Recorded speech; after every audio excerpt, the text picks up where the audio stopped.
अब से करीब 19 साल पहले यानी 22 जनवरी 2002 को आतंकवादियों ने कोलकाता स्थित अमेरिकन सेंटर पर हमला बोलकर 4 सुरक्षा कर्मियों को मौत के घाट उतार दिया था। सुबह करीब 6 बजे अंजाम दी गई उस आतंकवादी घटना में 20 से ज्यादा बेकसूर बुरी तरह जख्मी भी हुए थे। अमेरिकी और भारतीय एजेंसियों को हिला देने वाले उस हमले की जांच में तुरुप का पत्ता साबित हुए थे 1976 बैच के आईपीएस अधिकारी नीरज कुमार, जो उन दिनों इकलौती और सबसे अहम रही भारतीय जांच एजेंसी सीबीआई में ज्वाइंट डायरेक्टर हुआ करते थे। बाद में यही नीरज कुमार दिल्ली के पुलिस कमिश्नर भी बने। नीरज कुमार इन दिनों लंदन में मौजूद हैं। टीवी9 डिजिटल के इस संवाददाता से एक्सक्लूसिव इंटरव्यू के दौरान लंदन में मौजूद नीरज कुमार ने अतीत के पन्ने पलटते हुए उस पड़ताल की कुछ यादें इस तरह बयान की। 22 फरवरी को जब यह अटैक होता है, उस समय अशोका होटल में director CBI Shri PC Sharma, FBI के डायरेक्टर श्री रॉबर्ट म्यूलर को एक ब्रेकफास्ट मीटिंग के लिए बुलाए होते हैं। उस ब्रेकफास्ट मीटिंग में मैं भी आमंत्रित था, मैं भी वहाँ बैठा हूँ। देश के होम सेक्रेटरी श्री कमल पांडे भी वहाँ हैं। उनके कान में उनका एक एड, एक जॉइंट सेक्रेटरी आकर उनको सूचित करता है कि अमेरिकन सेंटर कोलकाता पर एक टेररिस्ट अटैक हुआ है और एक फरहान मलिक नाम के आदमी ने ये जिम्मेवारी उसकी ली है। अब जैसे ही मैंने ये बात सुनी और फरहान मलिक का नाम सुना, मैं समझ गया कि ये फरहान मलिक वही है जिसकी बात राजीव कुमार मुझसे करते थे।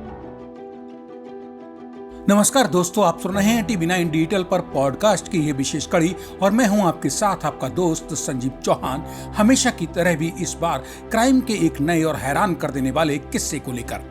2 दशक पहले बीत चुकी सीबीआई की एक हैरत अंगेज और उस यादगार पड़ताल या कहिए तफ्तीश के साथ जो हिंदुस्तानी कानून और उसकी सीबीआई, एनआईए सरीखी जांच एजेंसियों की आने वाली पीढ़ियों के लिए मील का पत्थर साबित हो रही है। जिक्र कर रहा हूं कोलकाता स्थित अमेरिकन सेंटर पर हुए आतंकवादी हमले की उस पड़ताल का, जिसे सिरे अंजाम चढ़ाया था तब सीबीआई ने।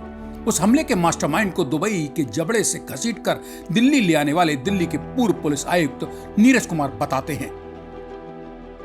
तो पता चला ये वही फोन है जिस पर कभी एक आफ्ताब अंसारी नाम का आदमी पार्थिव राय बर्मन केस, किडनैपिंग केस में पार्थिव राय बर्मन की फैमिली से रैंसम के लिए बातचीत किया करता था। तो ये बात राजीव कुमार को पता थी, इसलिए फौरन उन्होंने फरहान मलिक को कहा कि तुम आफ्ताब अंसारी तो नहीं हो?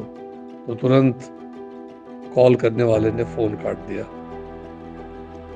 तो ये बात उसने बताई, तो मैंने जाके अपने डायरेक्टर साहब को बताया कि ऐसे ऐसे जो अटैक हुआ है वो आफ्ताब अंसारी ने करवाया है और आफ्ताब अंसारी के बारे में हमें सब कुछ पता है और वो इस वक्त दुबई में है, जैसा कि उसके साथी आसिफ रज़ा खान ने मुझे खुद अपने इंटरोगेशन में बताया था।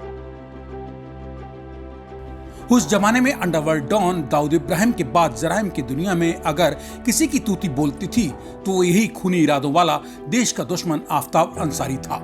वही आफ्ताब अंसारी जिसे भारतीय एजेंसियों ने कभी भाव ही नहीं दिया था, ना ही सीबीआई जैसी एजेंसी ने कभी उसे अंडरवर्ल्ड डॉन से बदनाम नाम से नवाजा।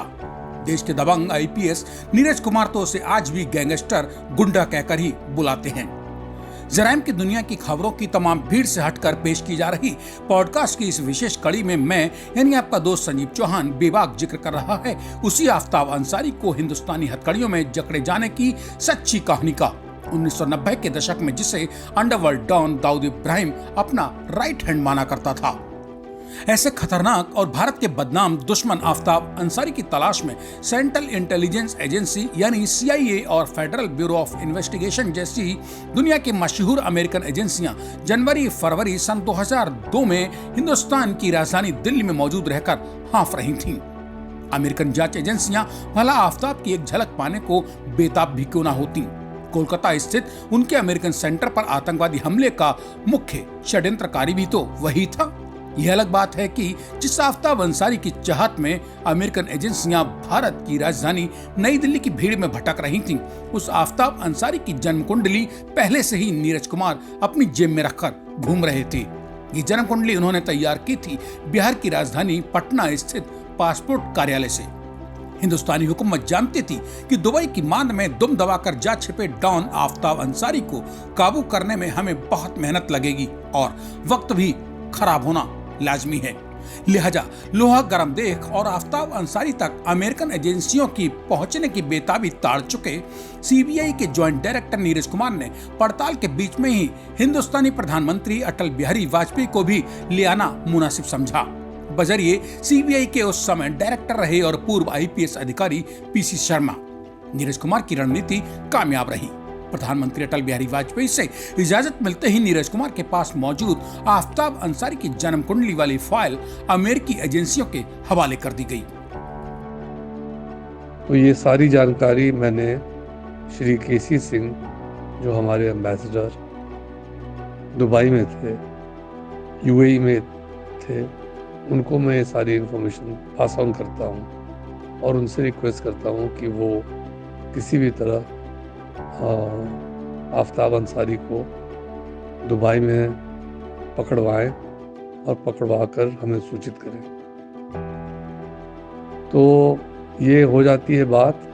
इसके करीब यूँ समझ लीजिए 10 दिन के बाद 6 फरवरी 2002 को मुझे केसी सिंह साहब फ़ोन करके बताते हैं कि आफ्ताब अंसारी को पकड़ लिया गया है और वहाँ से फिर उसको डिपोर्ट करने का सिलसिला शुरू होता है। नौबत आने पर जब मौका हाथ लगा तो दुबई में दुबके बैठे अंडरवर्ल्ड डॉन आफ्ताब अंसारी को वहां से घेर कर दिल्ली तक लाने के लिए भी हिंदुस्तानी हुकूमत ने विशेष हवाई जहाज से दिल्ली से दुबई नीरज कुमार को ही भेज दिया।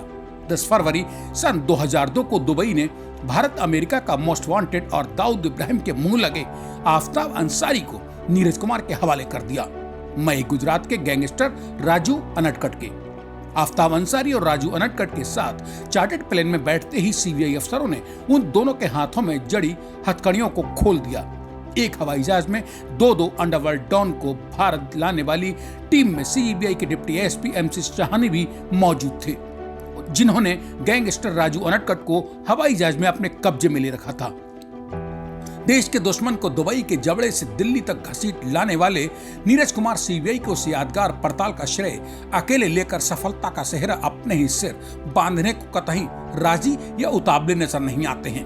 कैसे, इसका अंदाजा मेरे साथ पॉडकास्ट की यह कड़ी सुन रहे श्रोता नई दिल्ली में मौजूद TV9 डिजिटल के इस विशेष संवाददाता द्वारा इन दिनों लंदन में रह रहे नीरज कुमार के फोन पर रिकॉर्ड किए गए एक्सक्लूसिव इंटरव्यू से खुद ही लगा सकते हैं। तो ये जो कहानी है उसमें पर्सनल इक्वेशंस जो मेरे थे बीएसएफ ऑफिसर्स के साथ, राजीव कुमार के साथ और श्री केसी सिंह के साथ, इसका एक बहुत बड़ा योगदान था। अगर मेरी ये आपसी समझ इन अफसरान के साथ नहीं होती तो शायद इस पूरे ऑपरेशन को, इस पूरे मुहिम को इसके सही मुकाम पर, इसकी सफलता की ओर मैं नहीं ले जा पाता। पॉडकास्ट की इस कड़ी में पेश आफ्ताब अंसारी से खूंखार और हिंदुस्तान के दुश्मन अंडरवर्ल्ड डॉन को पिंजरे में कैद करने की कहानी आपको कैसी लगी? अपने मन की बेबाक बात मुझे कमेंट बॉक्स में बताना ना भूलें। और हाँ, TV9 डिजिटल चैनल को सब्सक्राइब करना भी तो आपको याद रखना है। पॉडकास्ट की किसी और दिलचस्प कहानी के साथ मेरे यानी अपने दोस्त संजीव चौहान के लौट कर आने का कीजिए इंतजार। तब तक के लिए नमस्कार।